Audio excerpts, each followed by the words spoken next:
Hello everyone, my name is Nathan, and I'm an upcoming software engineer. I'm here to guide you through creating a movie application. This app will be able to create records into a database, read those records, update it, and delete it, otherwise known as CRUD operation. Create, read, update, and delete. The technology stack we'll be using is also an acronym called MERN, MERN. Now, what does MERN stand for? M is for MongoDB, the database that will store your information. And E is for Express.js, a lightweight web application framework. R is for React, a JavaScript development library used for creating the user interface of web applications. N is for Node.js, a runtime environment that can be used to run JavaScript code on the server side. Don't worry if you're new to this, I will take you through this process step by step. So, are you ready to create a movie application? Let's begin. To get the most out of this course, I recommend having some knowledge of web development since we are building a web application.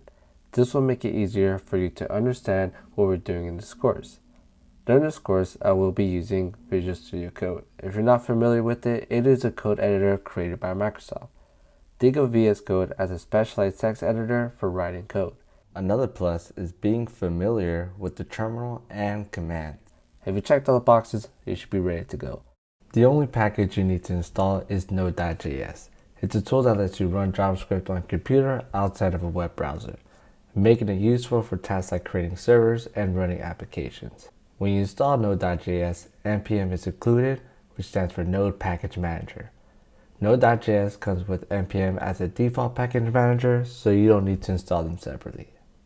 If you don't have Node.js installed, all you have to do is just Google Node.js, select the first one that pops up.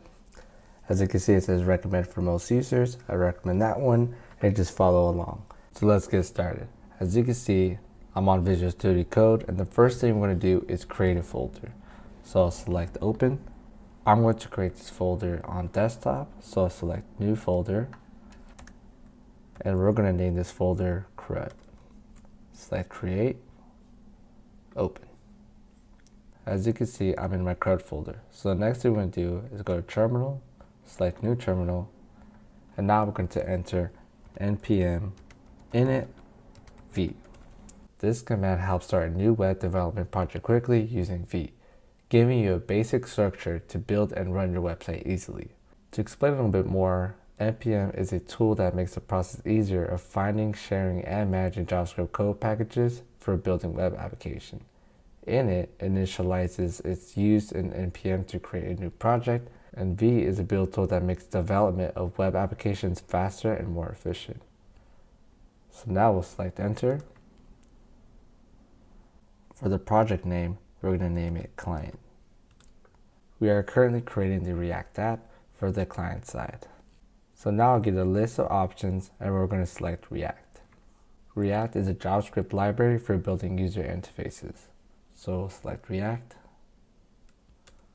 We have two options, either works. To be honest, I'm more familiar with JavaScript, but either would work. Some differences between the two is that TypeScript is statically typed language versus JavaScript is dynamically typed language. Another difference is TypeScript needs to be compiled into JavaScript before it can be run, versus JavaScript could be executed direct in the browser.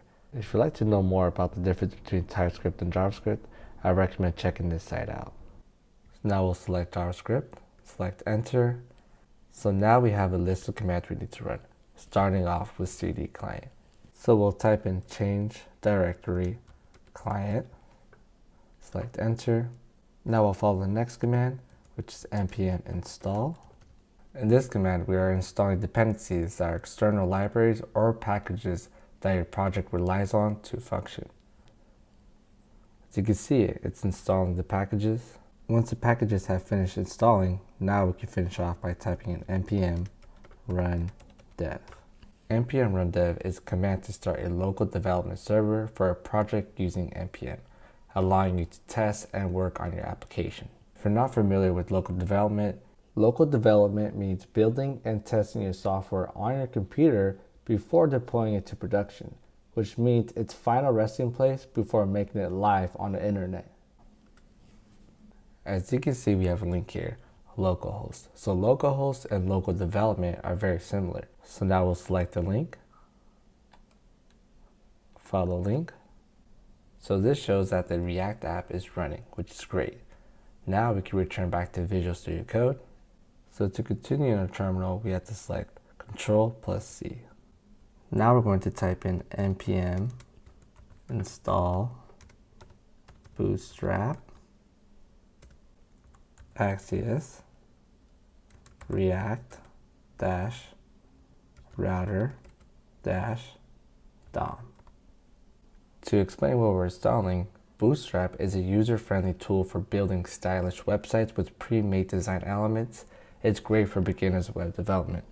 Pre-made designs using Bootstraps are ready-to-use templates or layouts built with Bootstrap CSS framework. These designs save time and effort in development, allowing developers to focus more on customizing and adding rather than starting from scratch.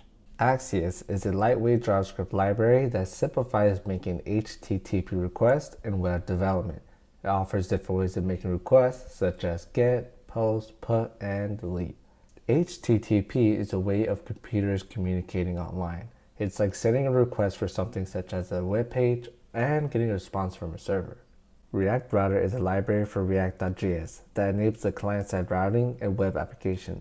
It allows developers to create single-page applications with multiple views or pages without the need for a full page reload. If you want to know more besides client-side routing, there's nested routes, dynamic segments, and many more. Once the packages have installed, we're going to type in npm run dev. This is going to start a local development server. Select enter. Now from here, we're going to go to the left side column. As you can see, we have client. We're going to select that. Everything has been installed. From here, we're going to select SRC. SRC just stands for source. It's where we store the source code for our project. We're almost done creating our React app. We just got to remove unnecessary files for our project. So we're going to delete index.css. So you could right click, select delete, and move to trash. Now select main.jsx, and we're going to delete line 4 because we just deleted the index.css file. Now we're going to go to our app.jsx file. We can lower our terminal here to have more space. And we're going to remove line 2 and 3. And we're going to delete line 9 through 28. Now we're going to go to app.css and just delete everything in here. Now we're ready to start coding. So the first thing we're going to do is we're going to set up the UI for React CRUD application first because it establishes the foundation for user interaction and experience. So as you can see, we're starting off at app.jsx file, and on line 3 here, we're going to input import, which import is a way to bring code from one file or library into another file so you can use it. Curly brace, and here we're going to type in browser router routes and route. To explain a little bit more about this code here, React Router DOM is like saying, hey React, we're going to use these tools from React Router DOM to make our app work with multiple pages and navigate between them smoothly. And within these curly braces, we have browser router, routes, and routes. So this ensures the necessary styles are applied into the components throughout the application. If you don't know, a component is a basic reusable part of a system. Components make it easier to design, develop, and maintain software.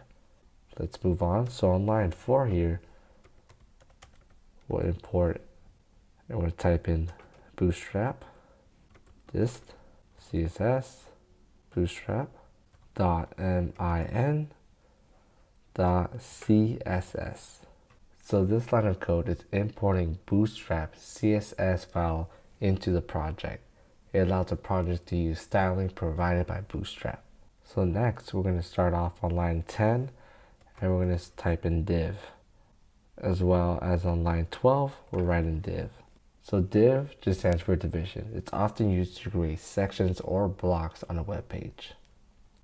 So the next thing we're going to do is create path, which help the website show different things depending on where you are or what you want to do. First, we're going to type in browser router. This is to handle different pages or views without refreshing the entire page. So use browser router. And here we're going to type in routes.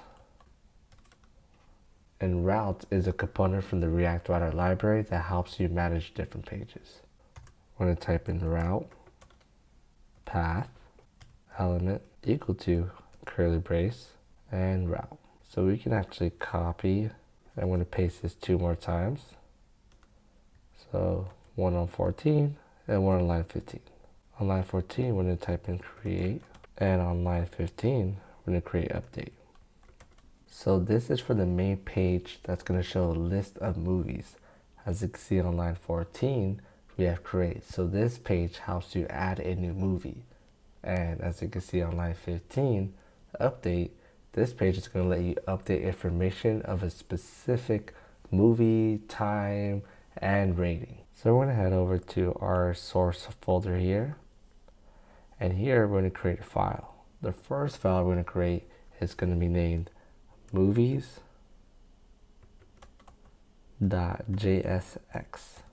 The second file we're going to create is going to be called create movie.jsx.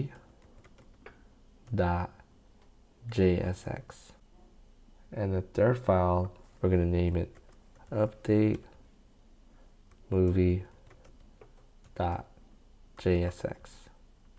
So in here, we're going to create a component. And remember, components are like building blocks for our web page. So we're going to import React from React. So this line of code is going to import React package so we can use React features in the file. Let's go ahead and type in function movies, curly brace. Here we're going to return div, and here we're just going to type in movies for now. And in the very bottom here, we're going to export default movies. So what we're doing here is we're creating a component for each path. So now we can just copy, and we can head over to create movie.jx file and paste. And the only changes here is we're going to change this to create movie. We're going to line 6. Same thing here. Create movie. And as well as line 11, create movie. So as you can see, it's the same as the name of the file.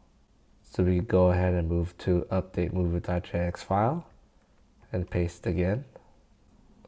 And on line 3, as you can guess, we'll name this update movie. As well as line 6, we'll name this update movie. And to finish it off on line 11, type in update movie. Now we're going to head back to our app file. And on line 5, we're going to import movies from movies. On line 6, we're also going to import create movies from movies. And for the last one on line 7, we're going to import update movie from movie. So we're basically assigning components to the routes for organizing the app for each route corresponds to a specific page. So on line 16, we're going to put in movies. Now on line 17, we're going to type in create movie. And on line 18, update movie. So we just assigned the components we just created to our path movie, create movie, and update movie. So let's move into our movies file. So now we're going to assign bootstrap classes. So I'm going to type in this code, and this code is to style and structure the UI. So just follow along. We'll input class name. Deflect means flexible box layout. It's a CSS layout. BH100 sets the height of the element to 100% of the viewport height. BG primary sets the background color of the element to a primary color. Justify content center. This horizontally centers the flex items within the flex container. Align items center vertically centers the flex items within the flex container. We'll insert another div and class name as well. And we'll insert some more style and structures for the UI. W50 sets the width of the element to 50% container's width. BG white sets the background color of the element to white. Rounded applies a border radius to the element, making it appear rounded. P3. P stands for padding to all the sides, and 3 represents the padding size, which in this case would be medium. And these are all examples of Bootstrap classes. And we could actually delete movies for now. So line 5 and 6 is basically going into the specifics of how we want it to look in our UI, from the sizing, color, formatting, and where it's placed. And here we're going to type in table with class name table. And make sure you keep your code nice and organized. Next, on line 8, we're going to type in dead. Next, we're going to type in tr. So the dead element contains a single tr, which stands for table row, representing the header row of the table. If you want some more information about table headers, you could check out W3 Schools. Next, on line 10, we're going to type in th, and we're actually going to copy this, and we're going to paste this 3 more times, up to line 13. So th stands for table header. This is an element within the header row corresponding to a column in the table. So on line 10, within the th, we're going to type in movies. On line 11, we're going to type in rating. Move to line 12, showtime. And line 13, action. Now we'll move into line 16, and here we're going to put in a t-body element.